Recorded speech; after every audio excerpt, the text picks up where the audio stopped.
What's up guys, my name is Nick and welcome to my channel. In this video we're going to take a look at arguably the most important option Greek, delta. But before I share my screen and we break it down on the whiteboard, please don't forget to smash the like button and subscribe to the channel. It helps me out a ton. Cheers guys, enjoy the video. Delta represents the rate of change between an option's price and a $1 change in the underlying asset price. In other words, how sensitive an option's price is with respect to the underlying. If you like, think of delta as the speed of an option's price, how fast it changes when the stock price moves. Calls have a positive delta between 0 and 1. When the stock moves higher, so the price of the call increases, but not by as much as the stock price. This is determined by the option's delta. Calls decrease in price when the security moves lower. For example, a call with a delta of 40 is expected to move up in price by 40 cents when the underlying stock moves higher by $1. Puts, on the other hand, have a negative delta between -1 and 0. When the stock moves lower, so the price of the put increases, but not by as much as the stock price falls. Again, that's determined by the option's delta. Puts decrease in price when the security moves higher. For example, a put with a delta of -40 is expected to move up in price by 40 cents when the underlying stock moves lower by $1. Okay, but what are the takeaways from understanding delta that we can practically utilize in our day-to-day trading? Delta is arguably the most important Greek, and it's important that we understand how it should be interpreted. Let's break it down. So delta is the approximate probability of an option expiring in the money. Even just a cursory inspection of an options chain, it's clear that deep in the money options, regardless of whether they're calls or puts, have higher deltas than at the money or out of the money options. Notice that at the money options have deltas close to plus or minus 0.5 or 50%. This is because models assume that the probability of stock going up or down from current levels is about the same, and so it is likely to expire in the money as out of the money. Deep in the money options, on the other hand, are much more likely to expire in the money because they already are. And similarly, far out of the money options have small deltas since a large movement in price is required before the option strikes are in the money. We have examined the probability of an option actually expiring in the money, but what about the stock trading to an option strike price, at least touching it, but then ultimately reversing and the option expiring worthless? This value can be calculated by multiplying the option's delta by 2.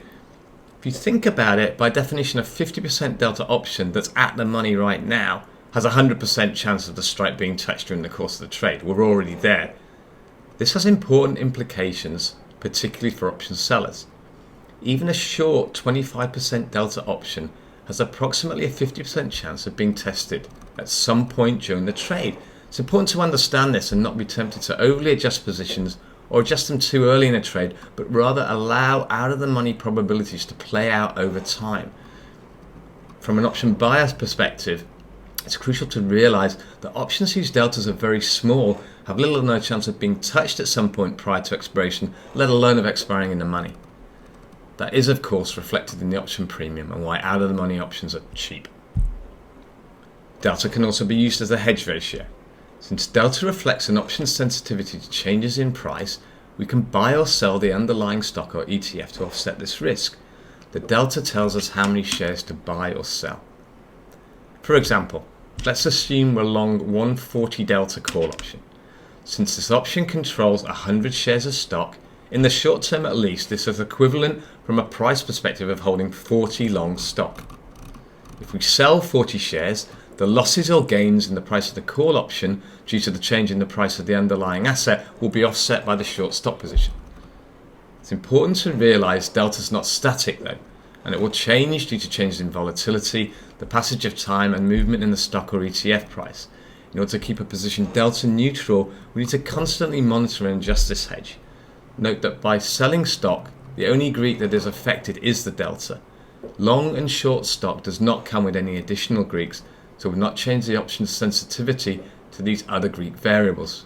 Option deltas are also additive, so the overall delta of a position can be calculated from the sum of its parts, which is why, for example, straddle deltas are initially close to 0, because when we buy an at-the-money put and we buy an at-the-money call, the plus 50 delta of the call and the negative 50 delta on the put offset each other and leave a net delta of 0. They effectively cancel each other out.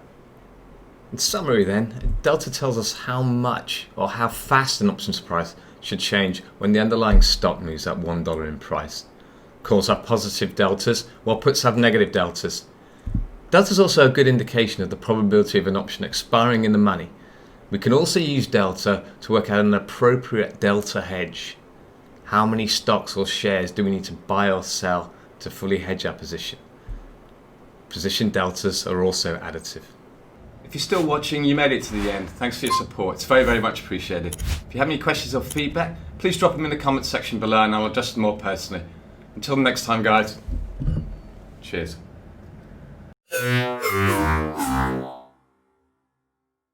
For example, assume we're long one contract of a 40% call option.